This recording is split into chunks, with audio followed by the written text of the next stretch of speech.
Está con nosotros ahora el vocero de la segunda fuerza política más importante del país, el Partido Revolucionario Dominicano, y en su representación Radamés González, diputado de la República, lo mismo que nuestro anterior entrevistado Rubén Maldonado, vocero del PLD. Miren,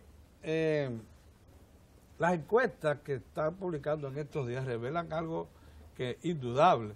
Es que si bien el Partido de la Liberación Dominicana, por efecto de la misma situación interna del PRD, es la fuerza mayoritaria indiscutible porque sobrepasa el 50%, el PRD no deja de aparecer en las encuestas con porcentajes considerables. Considerables. O sea, ninguna otra opción política es tomada en cuenta por la población dominicana con posibilidades. Y eso hay que resaltarlo. Buenos días. Muy buenos días, muchísimas gracias por permitirme llegar a todo el público. Quiero agradecer, antes de responder esto, el pronunciamiento que hiciera mi querido hermano Rubén Maldonado con relación a nuestra persona. Claro, sí. La verdad que tenemos un nivel de amistad por encima de lo político ya desde hace un buen tiempo. Con relación a lo que me preguntaba, yo quiero decir lo siguiente. Las encuestas son un retrato del momento. Y yo decía hace un par de días que en la actualidad nuestro partido, el Partido Revolucionario Dominicano, no está en condiciones de ser valorado de manera positiva por ninguna encuesta. Porque pudiera ser yo iluso si no reconozco que nosotros tenemos un problema interno que afecta considerablemente a lo que puede ser la valoración que pueda hacer cualquier ciudadano con relación al PRD. Y yo decía, y tomaba de ejemplo, que alguna gente no lo vieron bien, pero yo lo voy a repetir. Si usted tiene un empleado que tiene que levantarse a las 6 de la mañana a ir a trabajar y amanece enfermo, con fiebre, con dolor y demás, no es verdad que va a ir a trabajar con la misma voluntad y el deseo que se amanece bien. Y entonces, no es que el PRD quizá esté enfermo, pero está en una situación en la que no hay la voluntad y el ánimo de su militancia, ni de ningún simpatizante. Y emprender una lucha política por el poder. Correctamente. Ahora, ¿qué nosotros decimos? Y lo repito sin ningún temor. El pueblo dominicano, ni los PRDistas le van a perdonar a los líderes del PRD que no nos podamos poner de acuerdo para que el PRD pueda montar una boleta en el 16 en la que podamos tener más alcaldes, más diputados, senadores, pero sobre todo la presidencia y la vicepresidencia de la República. Los PRDistas ni el pueblo dominicano perdonarán que nosotros no hagamos esto para beneficio de la gran mayoría del pueblo dominicano. Sí, pues ya serían ¿cuántos años fuera del poder? Bueno, ¿del 2004 a la fecha? 12 años. Adame, pero fíjate, lo que pasa es que, y yo pienso que lo has planteado con mucha objetividad, con mucha sinceridad, algo que hace mucha falta aquí en el plano político. Pero fíjate, ese llamado que hace de la unidad de los líderes, lo que uno está viendo es una mayor división, porque todavía hasta el momento se veía claramente que había una disputa terrible entre el expresidente Hipólito Mejía y el ingeniero Miguel Vargas Maldonado. Miguel Vargas, sin lugar a duda, el líder que tiene el control del Partido Revolucionario Dominicano, pero Hipólito Mejía, un hombre que tras su paso sobre todo por la presidencia de la República, pues ha echado raíces y tiene una gran influencia y una gran incidencia en las bases del Partido Revolucionario Dominicano. Pero ahora entonces vemos que hay otro problema con Luis Abinader. Entonces vemos ahí ya que si se va a conformar de alguna manera una boleta de unificación, se veía mucho más ponderable la posibilidad de una alianza entre esos dos, pero ahora entre los tres, como que uno no alcanza a ver cómo pudiera ponerse de acuerdo, como que se le hace mucho más cuesta arriba ahora al PRD llegar a una alianza o a una recomposición sobre la base de lo que tienen, de la meta inmediata, que es el 16, que bien se había hablado de una candidatura de Miguel Vargas con una vicepresidencia del gente de Hipólito Mejía, básicamente de su hija se había hablado. y eso se veía como una posibilidad que pudiera darle respuesta a la necesidad de unificación entre el partido. Pero ya eso se hace difícil porque ya hay una tercera fuerza que está siendo obviamente sustentada incluso por algunas áreas de la sociedad civil y de los medios de comunicación. Fíjate, ayer nosotros comentábamos que es mucho más difícil ponerse de acuerdo que dos. Así es. Eso es cierto. Ahora, hay que ver lo siguiente. Tanto el compañero Luis Abinader como el presidente Hipólito Mejía se han mantenido de manera unificada, actuando frente a la otra parte que es representa Miguel Vargas y la dirección del PRD. La dirección, así es. Si usted toma quiénes son los simpatizantes de Luis Abinader y quiénes son los simpatizantes del presidente Mejía, hay una dualidad, o sea, tanto de uno como del otro. Fíjese. Ellos cambian camisas. Correctamente. En términos de simpatía, Sí, eso se ve. Es la misma simpatía. Es la misma simpatía. Entonces, ¿qué nosotros decimos? Que donde se aproxima una pequeña escaramuza es en ese sector para definir candidaturas y demás. Pero, ¿qué yo digo? Primero, es imposible que los tres puedan ser presidentes de la República al mismo tiempo. Segundo, que los tres se necesitan uno al otro para que uno sea el presidente. Sí, señor. Pero lo más importante, miren, no hay que ser mago, no hay que ser científico de la NASA. Para usted ir a la base del PRD y determinar quiénes pudieran ser los candidatos a cargos congresionales y municipales en cada una de las provincias y de los municipios. Y entonces yo digo, es difícil que nos pongamos de acuerdo para escoger el presidente de la República, pero mientras tanto vamos a ir haciendo un ejercicio en los niveles más bajos, en los niveles donde nosotros podamos garantizar más alcaldías, en los niveles donde nosotros podamos alcanzar más diputaciones, en los niveles donde podamos conseguir senaduría, y en lo que eso se va haciendo, es posible que surjan las condiciones para que entonces nos pongamos de acuerdo en la candidatura presidencial. Eso es lo que yo planteo y he venido planteando, y ojalá que los PRDistas me entiendan y respalden y presionemos en esa dirección, porque si bien es cierto que el gobierno es importante, muy importante, el Poder Ejecutivo, también es importante las alcaldías que tienen los PRDistas, claro. También es importante las diputaciones que tienen los PRDistas, y también es importante que nosotros podamos tener gente en el Senado y qué sé yo, si nosotros poder hacer un buen ejercicio y lograr una mayoría en alguna de las cámaras. Entonces, yo creo que si hacemos ese ejercicio, nosotros lo podemos lograr, y eso traería como consecuencia que en el 16 pudiéramos presentar una boleta en condiciones de competir con el Partido de la Liberación Dominicana. Y en el caso, en el otro tema que está sobre el tapete, ustedes aprobaron el proyecto en dos lecturas consecutivas, el proyecto de naturalización que sometió el presidente y de regularización. ¿Cómo ve? Porque hay personas que han cuestionado la prisa, como lo hicieron rápidamente. En esencia no hay temor en el PRD, porque uno de los sectores que se ha mantenido bien alerta con toda esta problemática de la 168.13 y el problema migratorio ha sido precisamente el PRD, ustedes. ¿Cómo ven ustedes el proyecto así en el Congreso? ¿Ustedes creen que el Senado debe hacer lo que hicieron ustedes, simplemente aprobar eso y seguir adelante? ¿O temen que pueda haber algún tipo de escaramuza que nos pueda llevar eso al Tribunal Constitucional nueva vez por un elemento de lesión a la Constitución de la República? Mire, nosotros lo vimos desde el primer momento, el proyecto bien.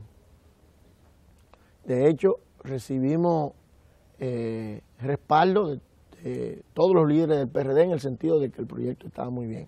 Ahora, ¿qué planteamos nosotros los PRDistas?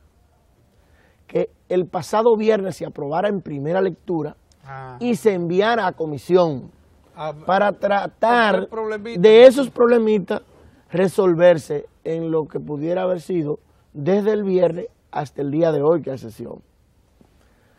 Cuando se planteó esa propuesta, todos la acogimos. Sin embargo, más adelante se propuso declararlo de urgencia. Para hacer lo que yo planteaba, había que declararlo de urgencia. Y en la segunda lectura, entonces, enviarlo a comisión. Pero algunos colegas del Partido de la Liberación Dominicana entendían que había que salir de eso de inmediato. Desesperaron.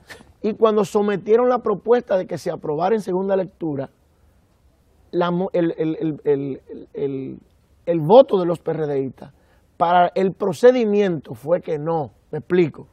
Para que se aprobara ese mismo día, los PRDistas votamos que no, en segunda lectura.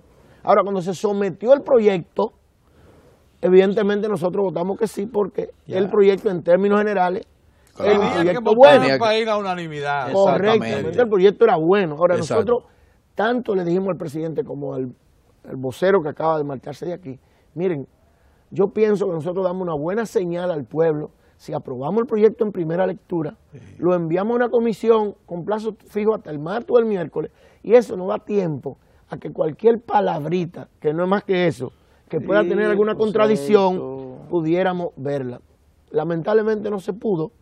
Yo creo que el Senado, en el tiempo que se aprobó en la Cámara de Diputados y el tiempo que ha transcurrido hasta el día de hoy, que el Senado lo va a ver, quizá puedan haber recibido algunas propuestas de algunas modificaciones. Yo quiero decirle que, independientemente de que no están vinculados a mi partido, nosotros nos reunimos con el ex magistrado Castillo Pantaleón y con Juan Manuel Rosario, que son dos personas que han estado vinculados a este tema y que tienen mucho conocimiento.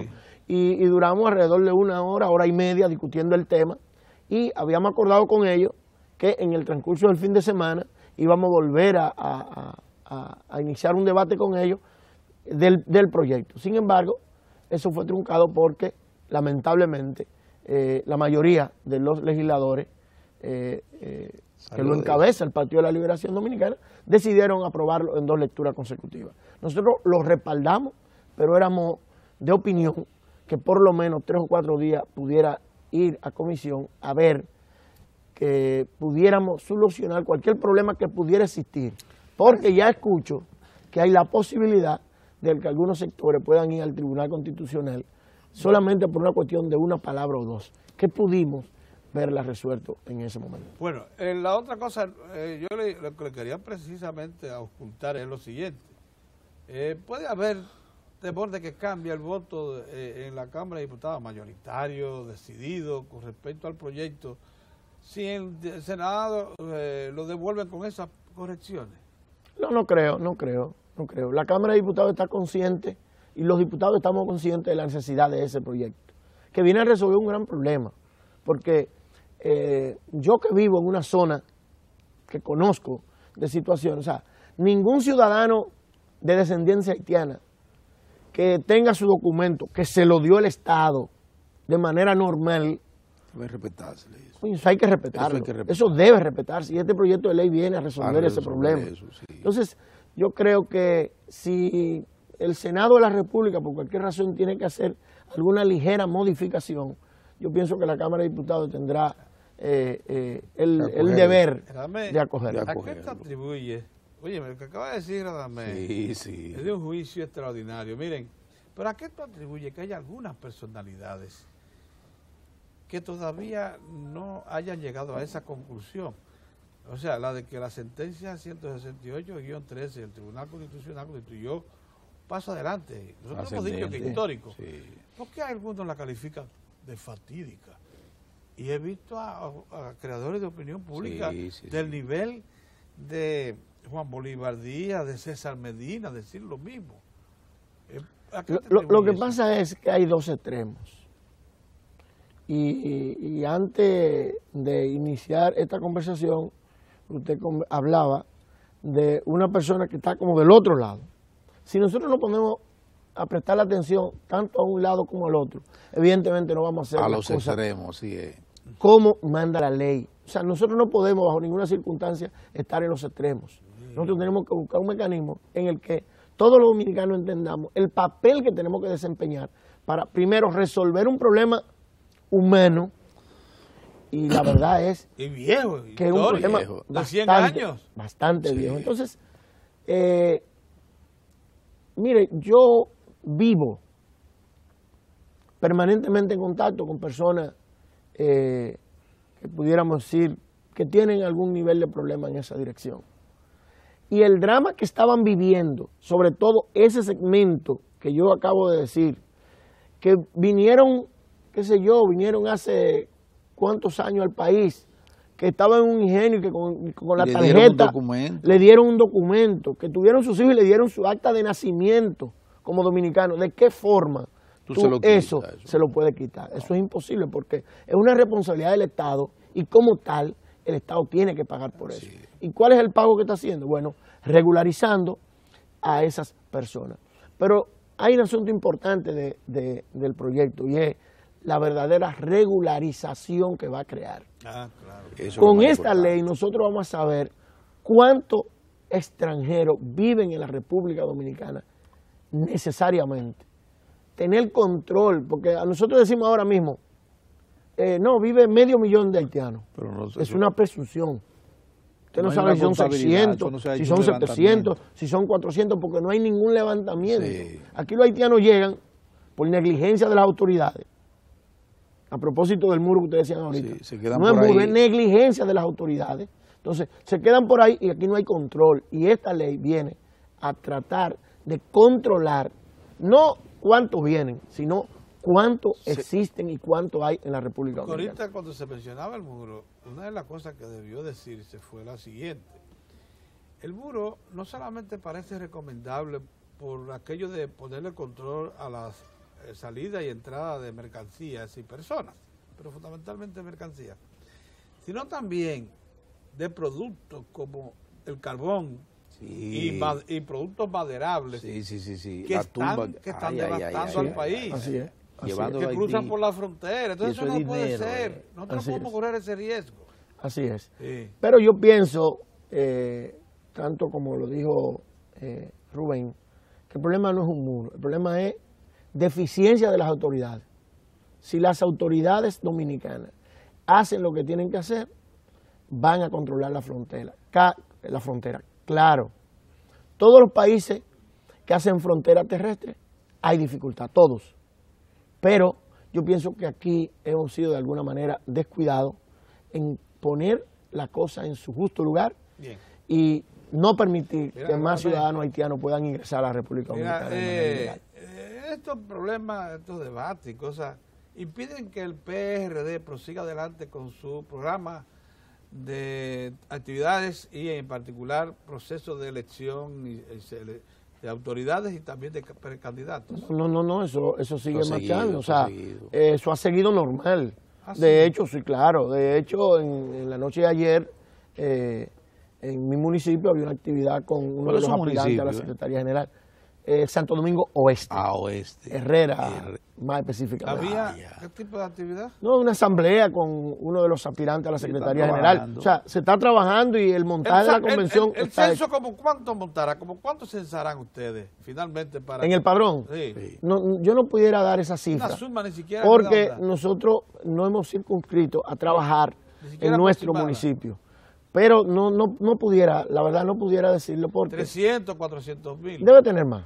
Debe ser, sí, claro, debe ser más. Pero dígame lo que le voy a decir. Yo lo voy a decir con toda honestidad. El que alegue manipulación de un padrón de centenares de miles no es más que un hablador. Porque eso no se puede hacer. Eso es imposible. Eso es imposible, manipular. Entonces, el que se niega a asistir a un proceso comercial con un padrón de centenares de miles es porque le tienen miedo a la derrota. Yo pienso que lo primero que deben hacer los aspirantes, cada vez que yo he aspirado, he estado consciente del papel que me corresponde, consciente de que tengo 50% posibilidades de ganar y 50% posibilidades de perder. Sí. Si tú no estás consciente de eso, evidentemente tú no puedes aspirar. Yo creo que sin lugar a dudas el partido va a hacer su convención, tendrá la necesidad de renovar las estructuras orgánicas del partido, porque aquí hay una lucha, y que creo que ustedes la decían hace un momento, que hay una lucha hasta generacional. Yo no soy ni siquiera miembro de la comisión política del PRD, ahora porque soy vocero de los diputados, pero yo tengo toda una vida luchando en el PRD y no me dejan avanzar. Entonces, llegó el momento en el que las nuevas generaciones nos permitan acceder a los puestos del partido. Usted sabe que esa es una de las cosas que motivan a uno a prestarle atención a la problemática interna del PRD. Y es que en el PRD hay dos confrontaciones generacionales. Una confrontación por la dirección del partido, lógicamente, y la otra es generacional. Así es. Sí. La generacional quiere decir gente que quiere adoptar compromisos ante la nación dominicana, y otra que lleva 4 o 5 décadas en eso y no quiere abandonar. Y no quiere. Miren, el gobierno de Antonio Guzmán en el 1978, luego el de Salvador en el 82, tuvo los mismos funcionarios, o una gran parte de lo mismo que tuvo el Hipólito Mejía en el 2000. Increíble. En el 2000. Eso no puede ser. Óigame bien. Los mismos. Y eso mismo Son todavía los que aspiran. están aspirando y gravitando a lo interno del PRD. Entonces yo pienso que Si debe no se haber un entiende mecanismo. eso, va a haber problemas. Por eso se ha Claro. desplomado. Claro, todo. eso Por es eso es así. que hay la confrontación. Claro, y entonces yo pienso que ya nosotros estamos en condiciones de asumir otros niveles de así responsabilidad a lo interno de nuestro partido. Claro. Qué bien. Muchas Nosotros gracias. agradecemos a Radamés que haya Gracias. sido tan sincero con nosotros y que además nos haya permitido mantener este equilibrio que queremos mostrar aquí Claro. en Diario del 4, el PLD y el PRD, que son las dos grandes fuerzas políticas del país. Sí. Muchas gracias, muchas Bien. gracias. Gracias a ustedes. Bueno, ahí está Lalo, que viene detrás de nosotros, pero seguro va a haber unos mensajes antes de la entrada de Lalo y nosotros regresamos mañana. Muy bien.